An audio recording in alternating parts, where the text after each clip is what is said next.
which is an acronym for yet another graphs system. So we are very pleased that Miguel will give a lecture today on the main topic of his interest. Miguel, please. Thank you. Wow, what a spectacular presentation. Thank you very much, Martin. Thank you very much to the organizers, to Ademir. And thank you for lending me some of your time to talk about these things that I love. Okay? So, we're going, thank you, the pancake guy. The pancakes the other day. We will deliver them. Yeah, please. Okay, so awesome.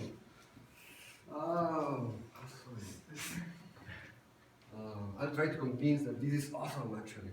My lectures used to be very visual, so I think very more easy to follow, and I hope you stay with me all the time. So this is my name, and I will mention several theorems of these other people. Cedillo, Escalante, Frias, Larrion, Neumann, Lara, my PhD advisor, Eric Prisner, and Villarroel. Okay? This topic started about 1968, so 50 years already, and there is a lot of work on graph dynamics and specifically on clique graphs. There is a whole book about graph dynamics by Eric Prisner. One of the chapters is completely devoted to clique graph dynamics. Okay, so what's graph dynamics? What's clique graphs? Let's see. Take a graph, right? So whenever I say clique, it means maximal clique, okay? From now on. So the cliques here are, the maximal cliques are those edges, right? Those triangles, and that K-form, okay? So we have a graph, and we have its cliques. Then, put a vertex for each of those cliques, like that. And whenever two of those cliques have a non-empty intersection, put an edge there. So the intersection graph of the maximal cliques is like this. So you start with a graph and apply the clique operator, and you obtain a new graph, like that. But then you have a graph. What do you do when you have a graph? You apply the clique operator against, right? So you have another graph, and another graph, and as you have an infinite sequence of graphs, something must happen, and one of the things that may happen is that you get the same graph again at some point. When this happens, well, you have here the clique graph operator. This is one. This is the clique graph operator. Then acting on graphs, and this is the clique graph dynamics. So you have the set of all graphs, the class of a graph, all graphs, and you apply the clique operator there, and you have a discrete dynamics. There are many kinds of discrete dynamics. This is the kind that are called graph dynamics, and specifically this is the clique operator dynamics. The emphasis on the dynamic word is because you are interested in what happens when you apply again and again and again the operator. For instance, if this happens, if you obtain the same graph again at some point, then we say that the original graph, and actually all of them, is clique convergent. Just to be clear, can you repeat the definition of clique? Clique, for me, is a maximal clique, which is a maximal complete subgraph. So a point, an edge, a triangle, So inclusion maximal. but maximal under inclusion. Okay? So you have an operator there, and the graph may be clique convergent, like here, or divergent. That's the two possibilities. And Okay, that's, so sorry, yes. so that's a clique. So you have a maximal clique, but what does the operator do? So how do I get from when it was too fast? So how do I go from one graph to the other? Yes, you get all the cliques in this graph. Okay. You take the new graph as the How? intersection graph How? of the maximal cliques. You put one vertex like this. You put one vertex Okay. for each clique, and you put an edge there whenever the two corresponding cliques have a non-empty intersection. The intersection graph of the maximal cliques. Okay? So, sorry. Oh, spoiler. So this is one of the main questions in graph dynamics. You have an operator, the clique operator, and given a graph, you want to know whether the graphs are convergent or divergent? That's the main question. And this is basically all the thing I want you to remember. I don't give many definitions because everybody's lost then. So, clique operator is something that produces a new graph, and we are interested in this question, whether a graph is convergent or divergent. So, what happens when you do this with graphs? Well, a lot of things can happen. One, for example, this is the octahedron, right? So if you know it has 6 vertices, when you apply the clique operator, you obtain 8 vertices, and the next time you obtain 16. What will you say will be the next?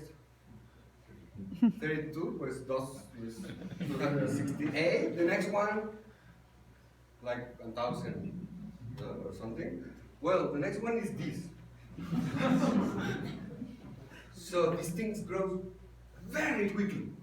And this is the usual thing. You take a random graph, we proved that. If you take a random graph, then it explodes like this. Most of the graphs do this. Right? It seems like you cannot do anything with that. Obviously, you cannot compute this. We know this number for theoretical reasons. You cannot compute that, right? But this particular case, despite the appearances, is very well understood, and we know what happens exactly here. Because all of these numbers are actually powers of 2, and there is a very easy rule from one to the next one, right? What's the rule? To half the previous one? Exactly. Right? 2 to the half of the previous one. 2 to the half of the previous one, and that's it.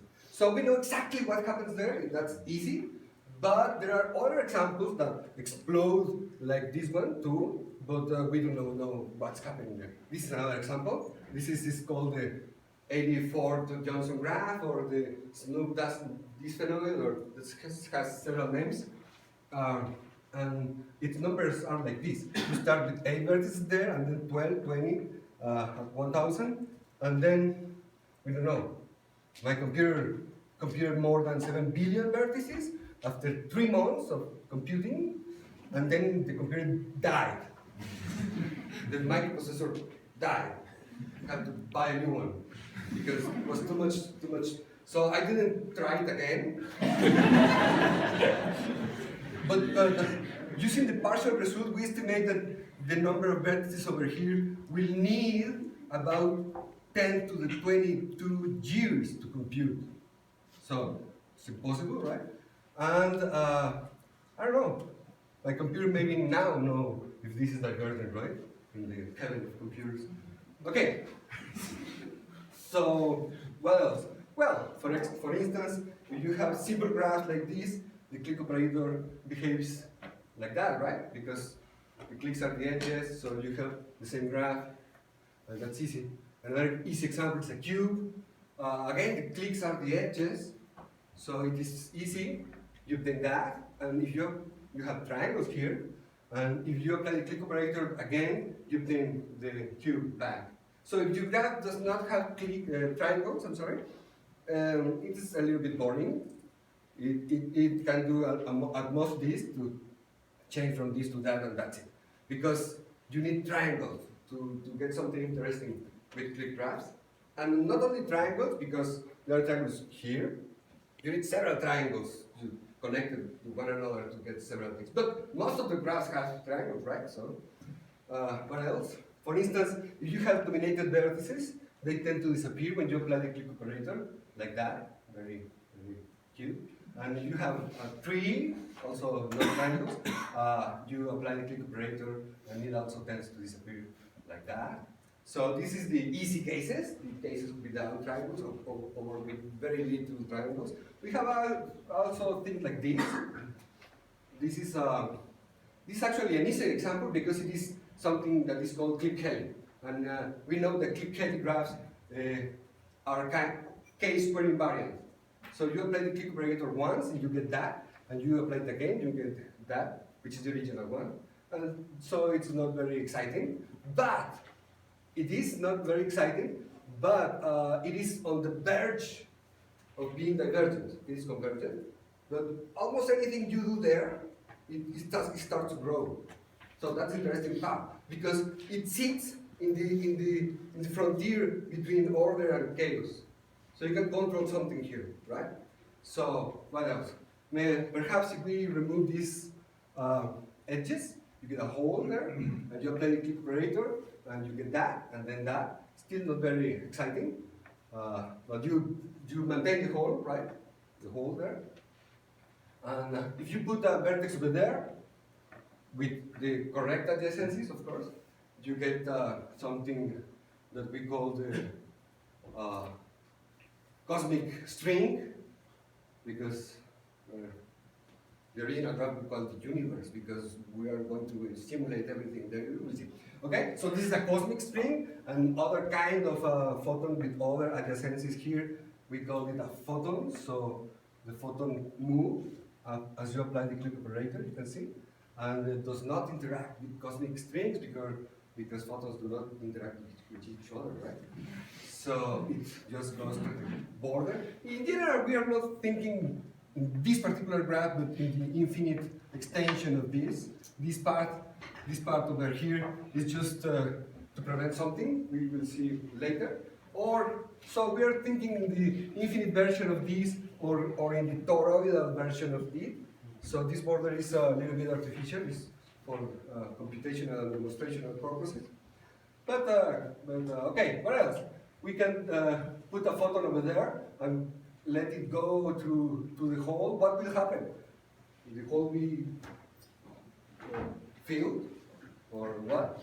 So no, the hole just eats the photon. So it's a black hole. Not any kind of hole, but a black hole, right? And also there are other more interesting things like this, where you apply the click operator and you get, I don't know, a butterfly or something. And also if you take all those vertices that I will put in there just to prevent what is going to happen now, and you remove those, and you apply the click operator, you obtain something that is starting to collapse, because it is the thing that the click operator does, right? So what? Do we just sit and see this awesomeness and stay in wonder of these things and that's it? Or we do know what's happening? Well, we do know a lot. There is 50 years of research already about the topic. So when we apply the click operator here, we know that it is stable because of Helliness, because the property I said before, because there is a theorem that a click Helly graph is k-square invariant. I mean, the theorem is by Escalante, I think. And you get a holder, then you, in the topological space associated with this graph, you get a fundamental hole. So the fundamental group, if you know what I'm talking about, is not trivial, and we know that click operator preserves fundamental groups.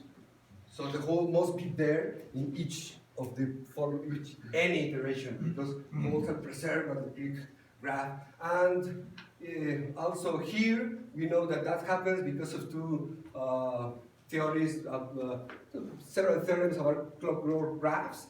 Clockwork graphs are basically strips like this that are studied much because are very controllable for click graphs, and you can construct a lot of examples and counterexamples using those.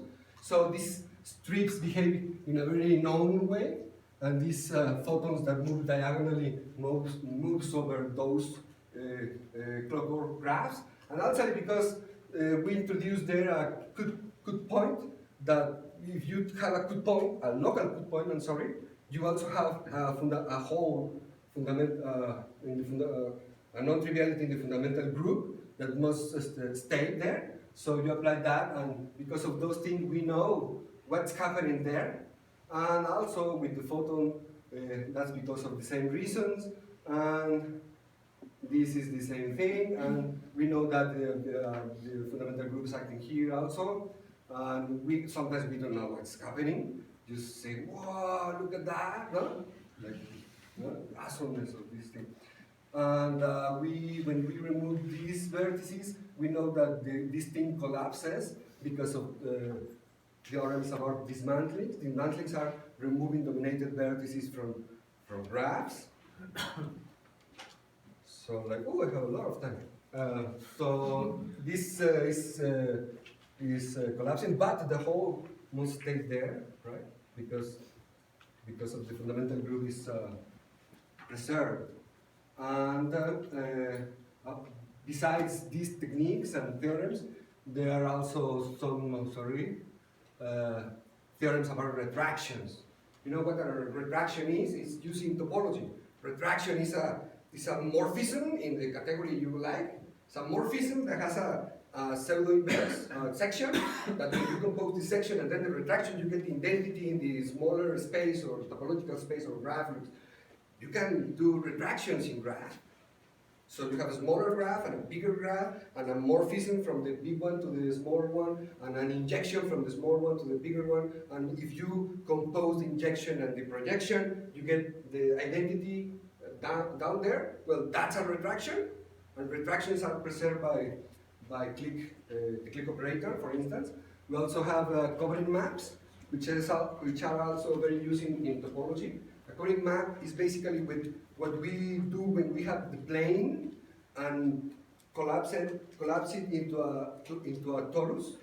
You can get an equivalence relation on the whole plane that when you take the quotient, you get the torus, right? And that is what is called a covering map, which is local isomorphisms.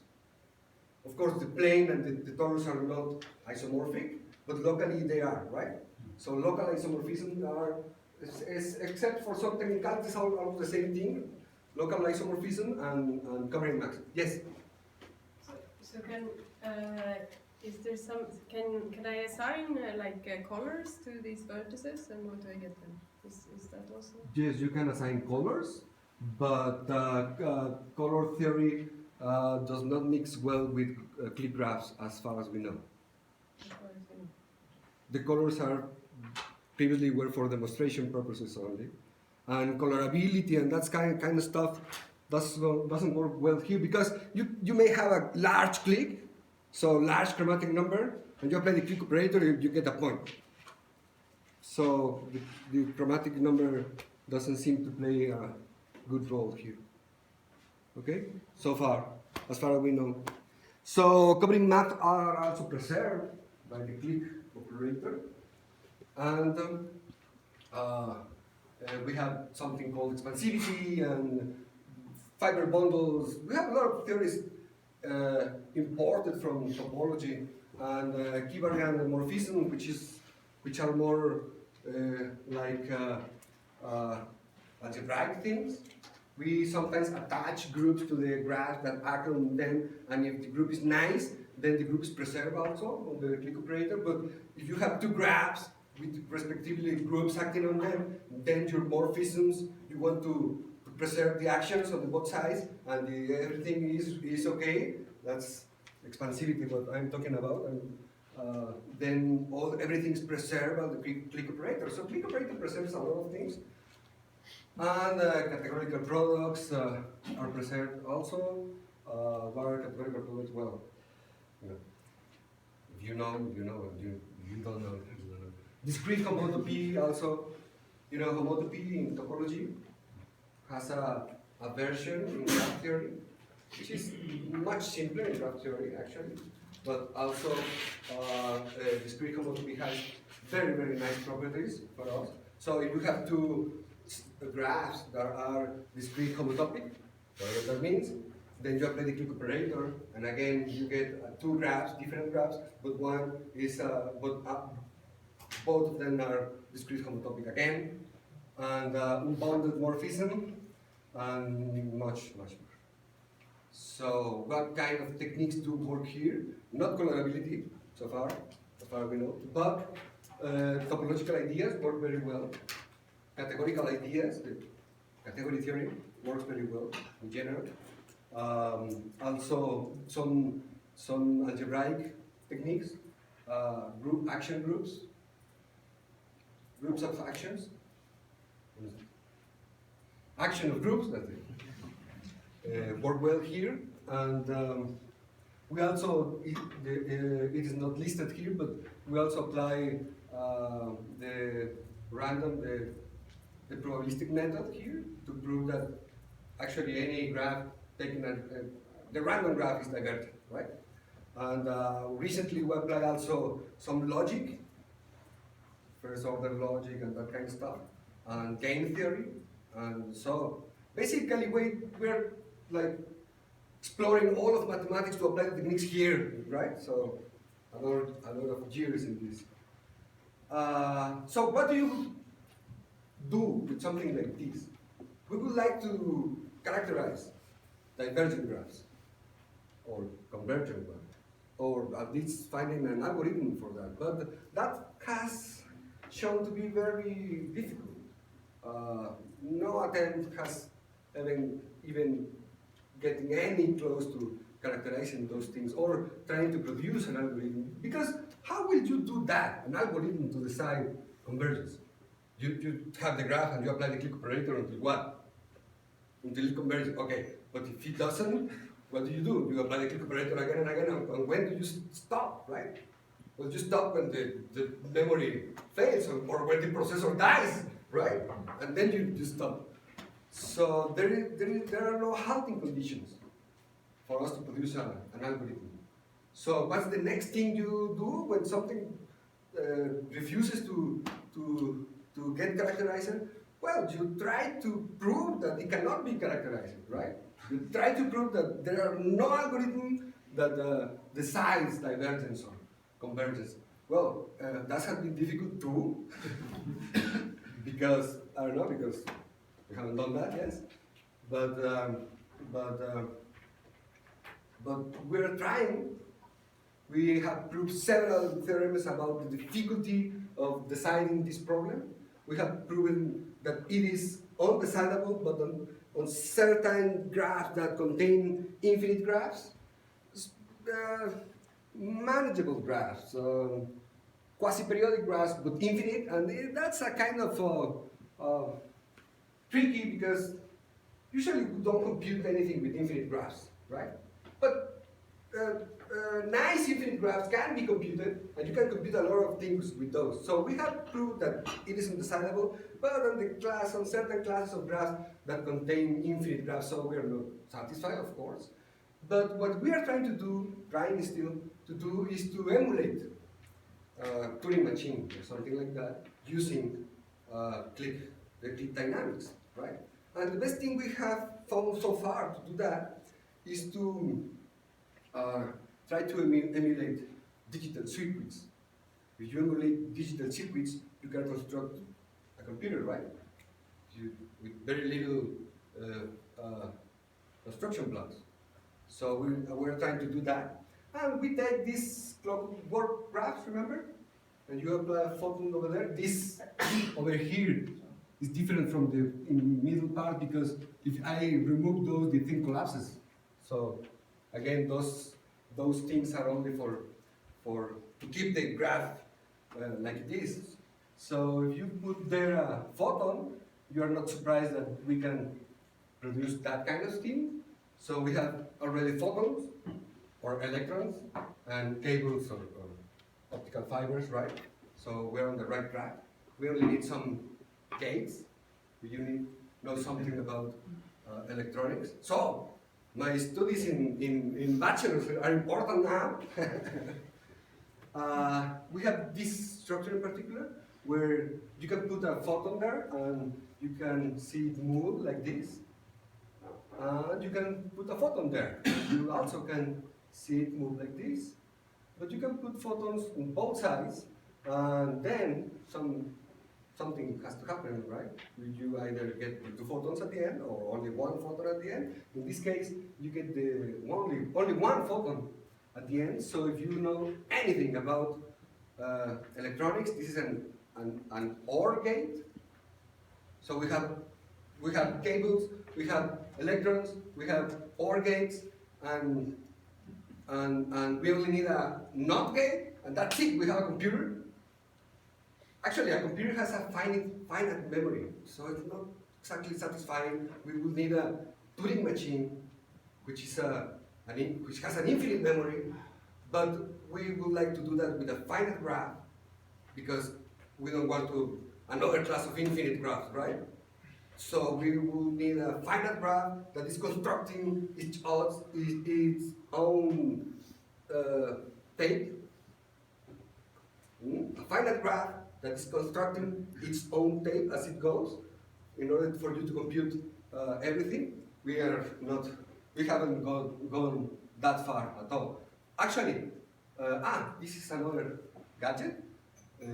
It's the same one than the previous one, but the reverse. And if you get that, then the photon splits again. That's the thing. So we only need actually, right?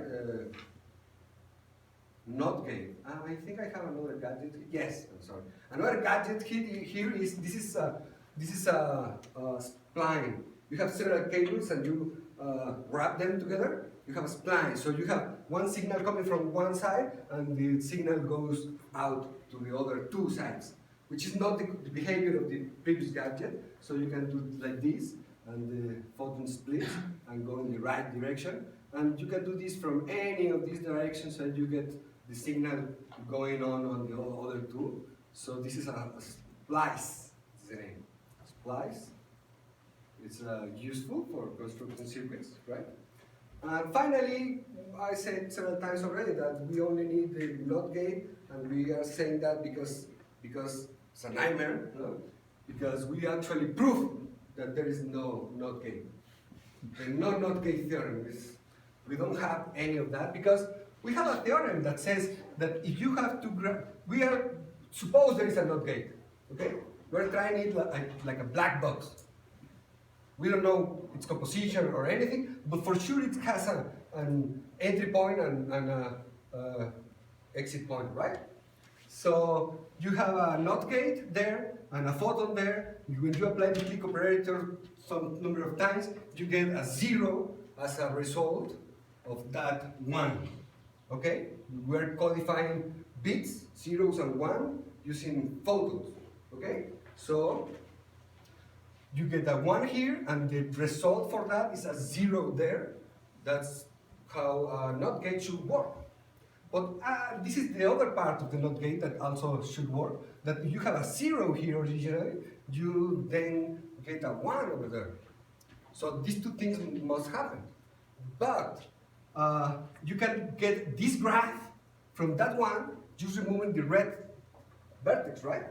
And the red vertex happens to be a dominated vertex. This vertex, the neighborhood of this vertex, is contained in the neighborhood of this other vertex. So we represent this like with this arrow.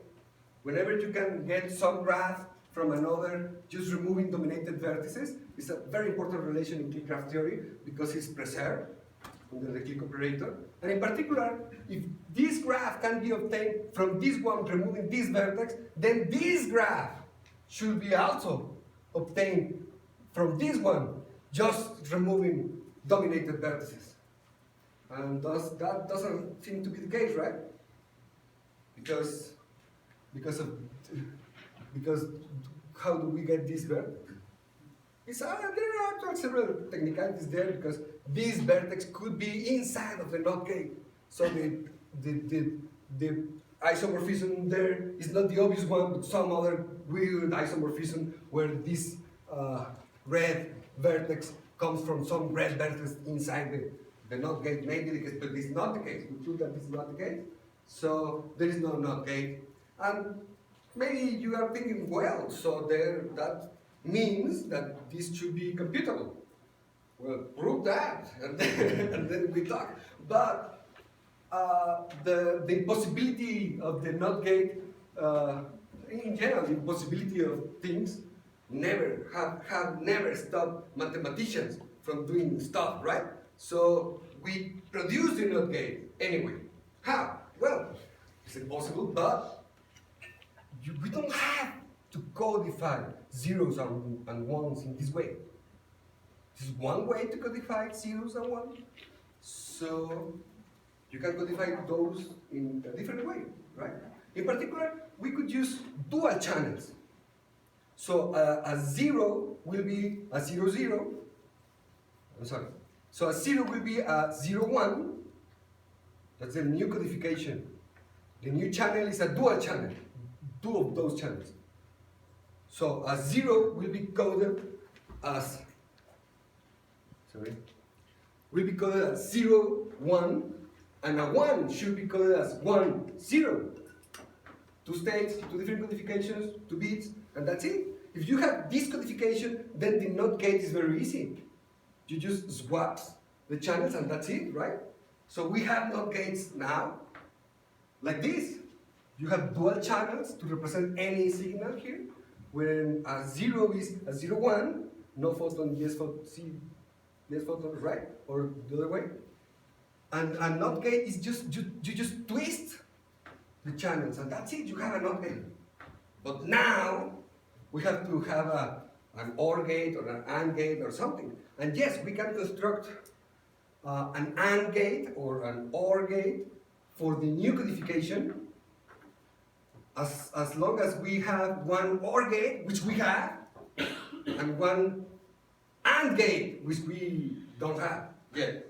So we still one gate away from our purpose, but not very far away because we don't have an AND gate proper, but we do have a thing which we call the dirty AND gate. This is a gadget, this is the one, this is a kind of an AND gate. And the problem with this is that it does produce the AND function. You put two photons in the beginning, you get one photon at the end, and only in that case. Perfect. But it also produces a lot of side effects that we do not know, we do not want. So like what? You have that, and you apply the clique operator, that's some side effects, right? And then a lot of side effects. So it's not working well yet. In all the 4 cases possible, 0, 0, 0, 1, 1, 0, 1, 1, you can apply the clique operator. In all cases, you have a lot of side effects, so it's a mess, a lot of photons everywhere, but there, we have an extra photon here. You see, this photon is not here, not here, not here. So this is the AND photon, the one that is produced exactly because we started with 2 photons in this case. So we have the AND function. Now we need a way to deal with these side effects, a way for those not to produce mayhem in the whole graph, in the whole circuit, or a way to take this photon and take it out, and not the others, not the chaotic ones, but only that one. So we're close, but not yet. And this is the current state of affairs. We only need an AND gate, and we have a dirty AND gate, which is not exactly the same, but almost. If we had that, we already had all the design of the Turing machine to do all the stuff. We don't have yet a machine that can construct its own tape, but if you allow me enough, again, a little bit of, okay. In order to produce a Turing machine using gates, we need infinite number of gates, right? Because we do not know how to construct the tape as it goes, so far. But we can emulate any real computer. Finite memory, so you could emulate that with a finite number of gates. And actually, the problem of the halting problem for computers, for real computers, is not undecidable because the total amount of memory is finite, so you have only a finite number of states, and it has to converge no matter what, right? But anyway, nobody thinks that you can predict what a computer can do with any program, right? You do the theorem that the Turing machine's behavior is undecidable, and then you believe that real computers are undecidable, because that's the reason we use Turing machines to model computers, right? But the memory is finite, so it's a different thing.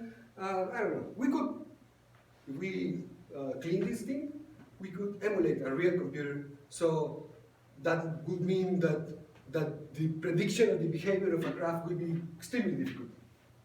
Perhaps not undecidable in the strict sense, but very difficult. And that will be enough for us for now. And yes, and that's it. All of these computations and graphs were done using JAX. This is a commercial. This is a package for GAP that is made by me and my collaborators. That is a way to compute and draw graphs for graph theory. And thank you for your attention.